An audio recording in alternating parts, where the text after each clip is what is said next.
Türkmenistan'da koronavirus aladalarının arasında sağlık işgärlerinin zähmet haklary gaýtadan kemeldildi. Şol bir wagtda häkimetlerin COVID-19-yň ýaýramagynyň öňüni almaga gatnaşan medisini işgärleriniň aýlyklaryna goşmaçy hak tölemek baradaky geçen ýylky wadalary henüz hem berjaý edilmedi. Şular we ýiti ykdysady çökünlük sebäpli käbir lukmanlar gün güzeran üçin esasy işiniň gapdalyndan goşmaçy gazan seçmelerini gözlemäge mejbur bolandyklaryny seýledi. Serhetler açylandan soňra ýurdu terk etmäge taýýarlyk görýändiklerini aýdarlar.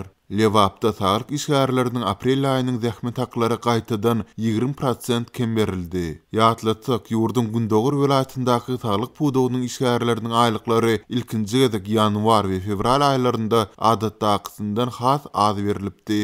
Azatlyk radiosu bilen söhbetdeş bolan medisina işgärleri sonda aýlyklarynyň kemeldilmeginiň belli bir derejede olara goşmaçy taýyatlar, giýjek ismenalar we agyr iş şertleri üçin berilýän 12% goşmaçylaryň kesilmegi bilen baglydygyny aýdypdylar. Bu sebäpli sağlyk saklaş pudugynda işleýänleriň ortaça aýlygy geçen ýylyň başynda 1800 manat bolan bolsa, 2021-nji ýylyň ýanwarynda aýlyklaryň 10% göterilmeginden hem soň bu ortaça 1440 manat boldy. Azatlyň bu baradaky ýygyderli maglumatlaryndan soňra aprelde sağlyk işgärleriniň mart aýynyň zähmet haklary ozalky kesilen ähli goşmaçylar hem göz öňünde tutulyp adatdaky mukdarda berilipdi. Emma indi häkimetler medisini işgärleriniň şol sanda koronavirus alamatly hastalara garaýan lukmanlaryň hem aýlygyny gaýtadan 20% kemeltdiler. Mundan başga-da Türkmen hökümetiniň sağlyk işgärleri üçin kesitli aýlyk mukdaryny berilendigi barada hem maglumatlar gowuşýar. Indi lukmanlary 1900 manat,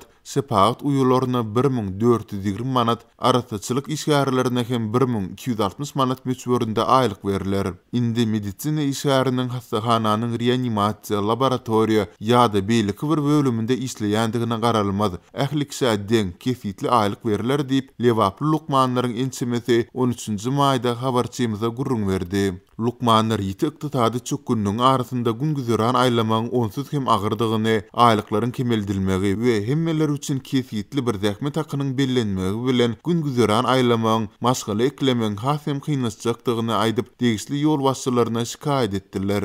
Derdimize kulak gabarçak hem bolmadylar. Gaýtam martdaky kanuny ýagdaýda almaly aýlygymyzyň bize ýagşylyk hukmynda dogly berilendigini aýdyp minnetli guruldylar. Mundan beýlek göz öňünde tutulan goşmaçylaryň hasaby alynmajakdygyny, şeýle-de aýlyklaryň ählikse kesitli mukdarda tölenjekdigini belli etdiler diýip 14 ýyl iş tejribesi bolan Türkmenawatly Lukman habarçymyza gurrun berdi. Galy berse-de sağlyk işgärleri prezident Gurbanuly Berdimuhammedowyň COVID-19 ýokunjunyň ýaýramagynyň öňüni almagyň çäginde raýatlaryň saglygyny berkitmäge we goramaga gatnaşan medisina işgärleriniň aýlyk zähmet haklaryna 1-nji ýanwardan başlap goşmaçy 15% hak tölemek wadasynyň häzirki gün içinde hem berjaý edilmändigini aýdarlar. Bu ýagdaýlar sebäpli barha köp lukmanyň özüniň esasy işiniň gapdalyndan goşmaçy gazan çeşmelerini gözlemäge mejbur bolýandygy belli Bizim kanuny almaly aýlyklarymyzy kemeldän döwlet söz beren goşmaçy töleglerini berermi? Meniň ýaly başga-da 14 lukman kärdeşim indi maşgala eklejek bolup goşmaçy iş gözläp başlady. Meniň özüm 50-iň içinde işden soň bazarda sowda edýärin. Hökümetiň beýle namart oýun edip biljekdigini çaklamandym. Lukmançylyk kärini saýlanyma puşman etdirdi. Serhetler açylan wagty maşgalan bilen ýurtdan çykjak diýip 14 ýyl iş tejribeli Lukman 13-nji maýda habarçymyza nägileligini bildirdi. Azatlyň dowamly tinçlyklaryna garamazdan ýokarky meseleleri boýunça Türkmenistanyň degişli edarlaryndan şol sanda saglyk saklaýyş we derman senaty ministrliginden resmi kommentari almak başartmaýar. Türkmen mediýasy we häkimetleri şol sanda käri boýunça dis Lukmany prezident Berdimuhammedow hem Türkmen saglyk işgärleriniň hususan da pandemiýa döwri ýüzbe-ýüz bolan meseleleri barada dil ýarmaýarlar.